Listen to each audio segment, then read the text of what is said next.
Lounge. Glad to be here with you guys. There's Christy, your rubber ducky. What's up? We are at Walmart right now. She's going to run in and grab some Big Red. Get some Big Red. And I thought I'll go live, talk to you guys for a minute. We went to church. Church went good, like always. Yeah. Played some music. We played music, and then after we had church, every Sunday our church opens their doors for anybody to go eat a hot meal. I'll be right back. All right, love you, honey. Love you. To eat a hot meal. So, roll my windows up here. So yeah, we went back in after church and had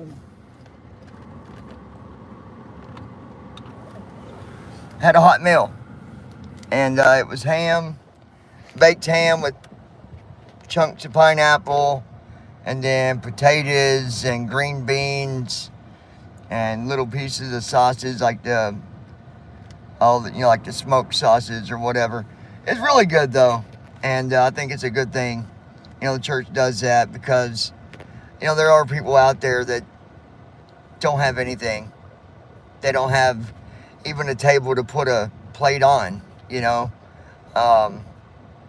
I know some people say, well, that's they're homeless, but they could do something about it. In some cases, yes. In other cases, I understand that people go through things. I used to think years ago when I was only like 19, I spent 3 weeks, maybe 4 weeks, I can't remember exactly, in a homeless shelter in Louisville, Kentucky. And them people that you always see on the street that you think are out of control, dangerous, don't talk to them. I met them kind of people, and they're just like you and me. The only difference is they don't have a home. One guy went through a really rough marriage, and he lost everything. So he ended up being in the shelter for about a month, 2 months. Normally the shelter will take you in, but they'll encourage you to find employment, save up money, and get yourself back on your feet. That's what I did. Even being visually impaired, I went and I got a job, and there was this one guy, really nice guy, I can't remember his name, but it was a colored guy, and which obviously I have no prejudice against anybody, whether they're colored or Mexican or Chinese or Japanese. I don't care about any of that. Why so quick? You didn't get it that quick, did you?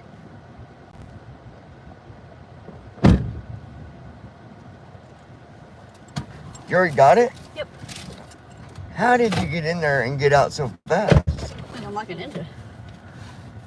She's a ninja. But I'm not prejudiced against nobody. I've got, black friends. I've got, my cousins are black. I'll talk to anybody. So, being at that shelter years ago taught me that, until you're in that situation, you might think that the people on the street are dangerous or mean or druggies, but they're not always what you think, They're just like you, just like me. I didn't check that tire, but I'm guessing it's okay. Lighting on. Okay. But I wanted to go live again to talk about something else as well. And then we're going to be flying here in a little while, so we'll be live again after that. But Go, dude. achieve something for yourself today. When we went to Rose Island, we chose to come back up Shit. the actual road that was concrete. Now you can't drive on it. I think they got it blocked off or something. I don't know if they got it blocked off or not. I didn't see it being blocked There's off. a Is it? barricade. You cannot Oh, there's a ride barricade. Okay. So anyway, we were coming up the hill, and it was me, my niece, and Christy. We was pretty far ahead, and her son was getting frustrated and upset, and his dad said something that got me thinking too. His dad said, "Bryson, turn around and look how much you've came up this hill. Look at the long slope going down. You achieved that. You can get up the rest of this hill." And it is a workout, but he did it.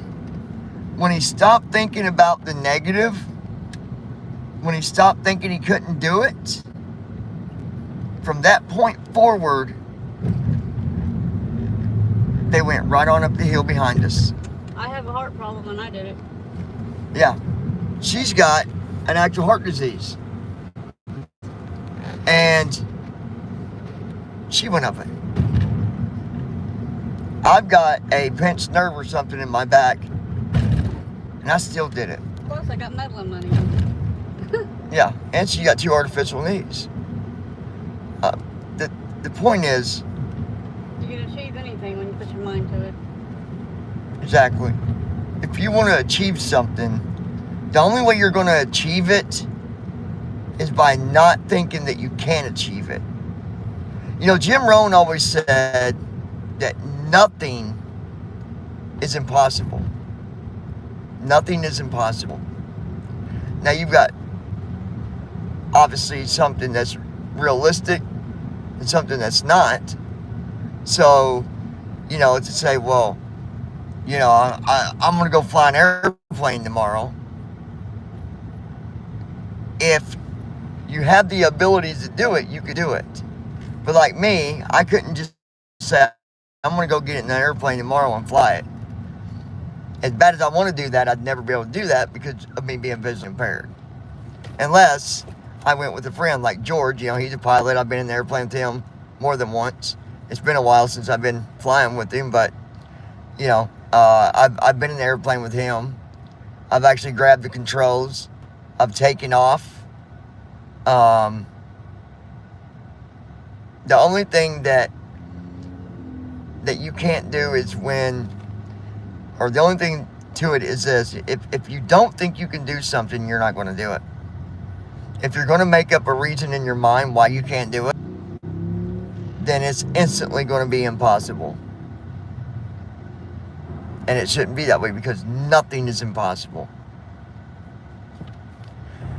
I'm going to encourage you guys. There's a book titled Take the Stairs.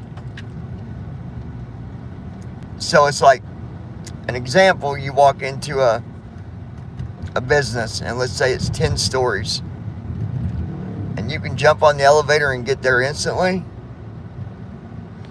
or you can take the challenge and take the stairs. It's life. Today, you're either not going to do anything, or you're going to a little challenge. So achieve something today for yourself.